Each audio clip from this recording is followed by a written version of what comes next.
On September 28th, Swedish climate activist Greta Thunberg basically complained that we can no longer let the people in power decide what hope is. Hope is not passive. Hope is not blah, blah, blah. Hope is telling the truth. Hope is taking action. She's right. Everybody is hoping that there will be more action and less talk. The situation is getting worse.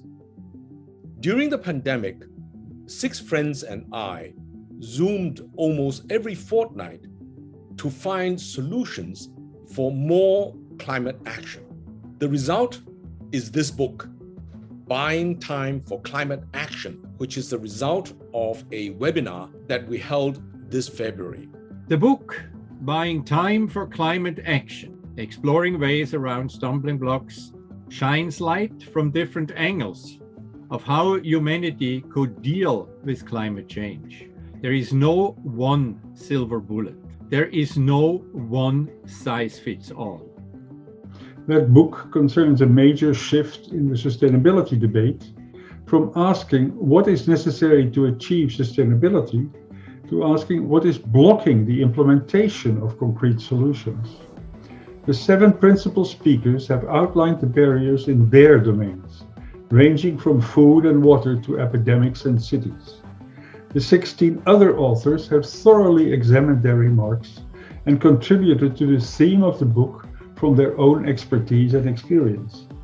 And what we hope to lay out in this book is a bit of a roadmap that shows how we can go around those institutions, go to the grassroots, ask individual groups of people what they want and what they need.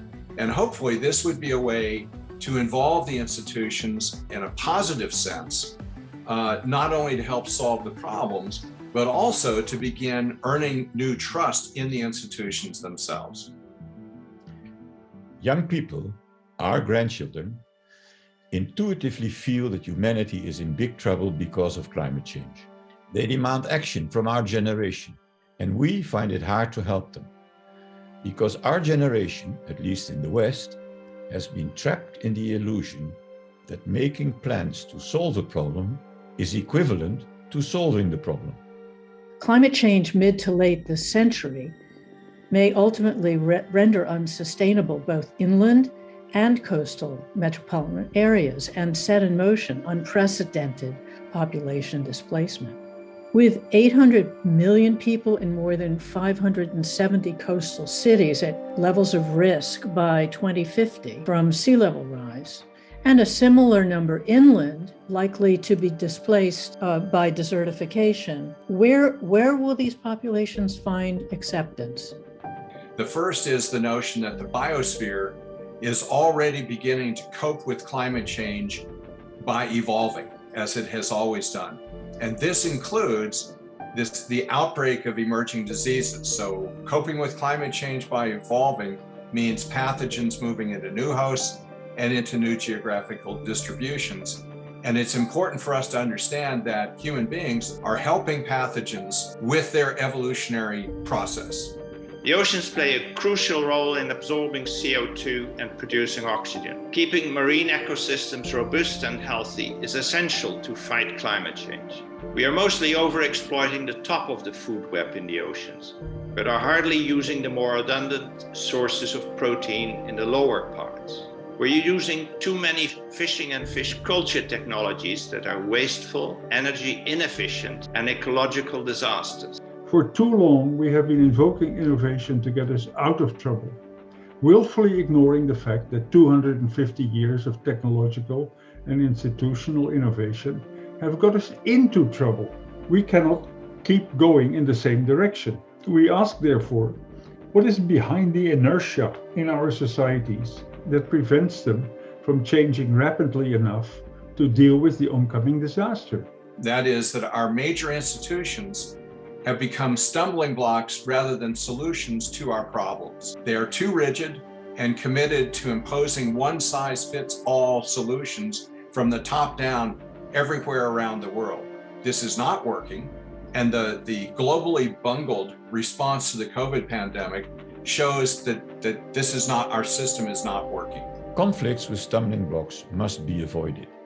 At best, such conflict would be a waste of time and resources, and we do not have time.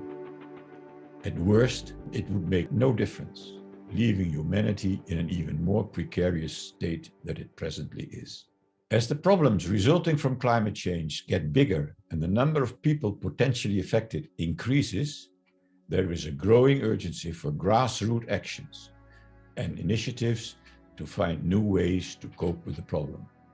So the transitions required in the coming decades are truly unprecedented. And unless planning and capacity building begins soon, humanity is unprepared to deal with the climate-triggered displacement and resettlement at this scale. We must now better predict and prepare, not waiting till 2050 and beyond, when levels of chaos from displaced multitudes become unmanageable. To buy time in times of climate change, humanity must become more water resilient and manage its water better. Management of the resources, management of the water uses, and management of trust and emotions of the humans affected by water management decisions. Reducing fishing intensity and lowering energy use is simply said, but has proven difficult to do. To be more realistic and politically acceptable, it needs to balance multiple factors: social, cultural, financial, and equity considerations, but also technology limits, risks, and the already mentioned externalities. Whatever you do, reduce uncertainty and risk for all stakeholders, big and small, and seek real fairness in the distribution of the cost, losses, and risks when making changes. Grassroots initiatives allow actions to be taken quickly. This is because the actions are done at a local scale where essential goals like circularizing economies can be reached most cost-effectively. There is already a global collection of grassroots initiatives to be used as templates. Some are more effective than others. We must learn from them. But increasingly, the world is changing. The world is becoming more aware because of more forest fires, hotter weathers, more natural disasters.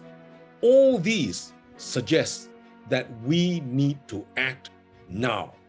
It is not climate change that we should talk about, but climate emergency. We should talk about political nerve, not political will. It is the nerve to tell people what they need to hear rather than what they want to hear. To tell people the bad news and to assert a bold vision for effective action, which means being proactive. I learned from writing and contributing to this book that resilience can only be achieved by accepting and learning from the local people and their knowledge, built up over centuries, then incorporated this knowledge into designing locally relevant solutions. But most of all, our conclusion was that actually there is a lot of technical know-how that can actually work on climate change. This book will help you, and we hope you will be able to read it and give us our feedback on where we can move better on climate action. Thank you very much.